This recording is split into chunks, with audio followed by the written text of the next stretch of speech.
Welcome. I am your Ward Chief, PBE, but all you lovely people can call me Peeps.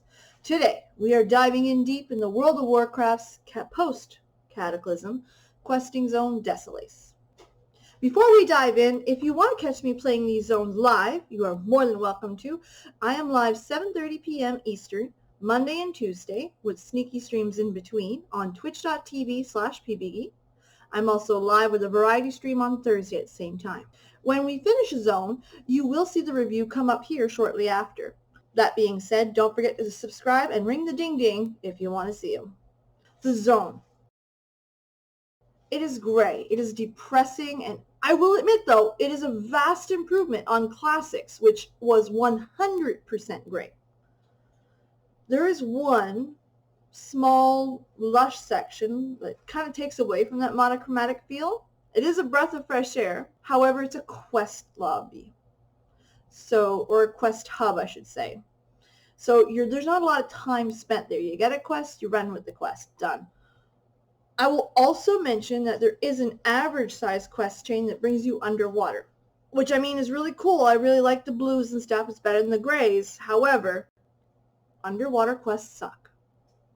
World of Warcraft is no exception, and it sucks even more if you don't have a mount with faster swim speed. So deep down, Desolace is desolate. Now the quests. The Naga threat was our first section we went into, and while it was nice with the watery change, again this is the underwater zone, so it sucked. It got old quickly. The quests are simple, but your targets are very spread out, so you got to chase them down. And of course, it's underwater, so you'll be spending tons and tons and tons of time swimming. The storyline is very, very typical of Naga infestations. There is a nice little payoff, though, that did involve killing lots of them at one time, so that was fantastic.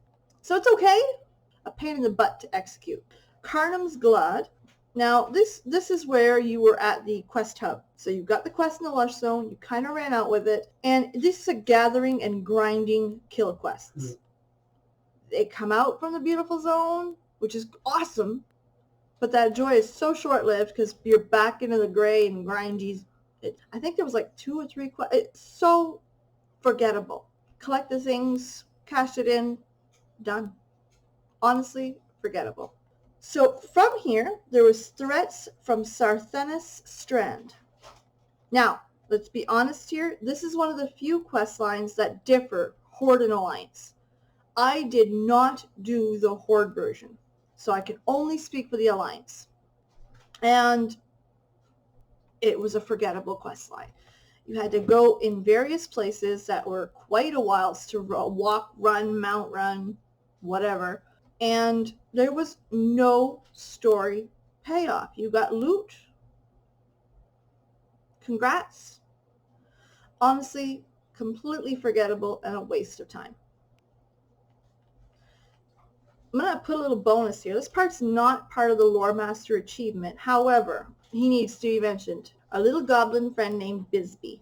So, again, he's not part of the Lore Master achievement. However, that little goblin actually made this place bearable. He had some short quest lines, but they were typical of the goblin standard, silly as hell. And he's basically trying to get himself rich out of Desolace.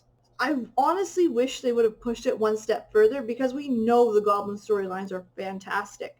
So I would have even liked it if they would have included it in the Lore Master just so people could get something joyful out of Desolace. People really need to see what that little guy's up to. Now, the final quest chain for the achievement is Uniting the Tribes. It is a large and difficult to complete. Let me give you an example. There's this one section of the quest where you're entering a zone to speak to a friendly or neutral NPC. It's part of uniting them, right? Every character around this NPC is hostile. Now, you have to come in and out of this conversation several times. So you've got to fight your way to them, fight your way away. And this is a 3 or 4 time thing. So it is very grindy. It's a pain in the neck, time consuming, but it is a classic story of uniting bands and uniting people, or an alliance, right, against a common enemy. So When it started to feel where it was like just, okay, whoa, too much, that's when it got to the end, and it was fantastic. The payoff was huge. It was very satisfying. We killed the big bad, and the tribes united beautifully. They became, well, they're not friendly. They're certainly going to work amicably in the future. Honestly, really good storytelling. A huge step up from the rest of the zone. Was it worth the headache, though? All right, so let's bring it all together. The quests were a little bit all over the place. And honestly, you travel an exorbitant amount of distances from mediocre to non-existent story rewards. The payoffs were, for the most part, below average.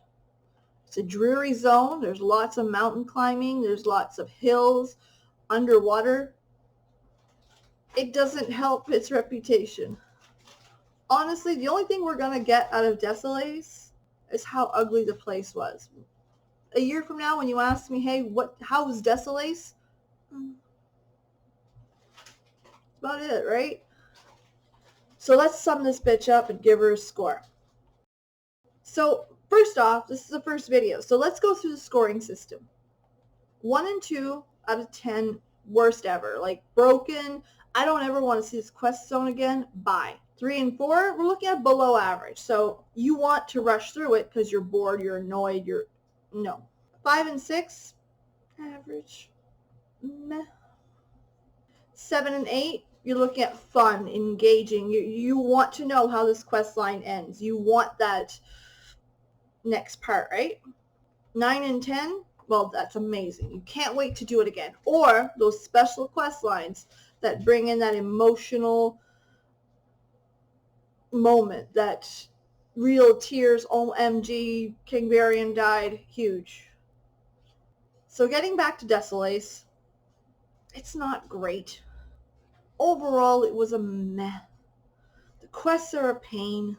Bisbee and uniting the tribes definitely redeemed it a bit. So with all that, everything we just covered, I confidently give it a 4 out of 10.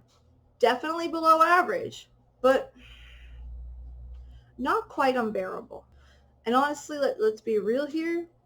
I think I have a little bit of a soft spot for Bisbee. So that about covers Desolace. The desolate, the bundle of fun. So let me know what you guys thought. Did you like the underwater quests? Did you like the experience of the zone? Do you have any memories from it? Leave the comments down below. And if you liked that video, hit the like button. If you didn't, cool, I get ya. Be real with me, hit the dislike. And again, you can watch me live reaction Monday and Tuesday, 7:30 p.m. Eastern on twitch.tv/pbgeek. And of course, those sneaky streams in between. I'm on pretty much all the socials. So Facebook, Instagram, Twitter, everything's at WarChiefPeebs. I'll link those little jerks down below. Honestly, I love you all, and I can't wait to see you on the next one. Or live, you never know. See you.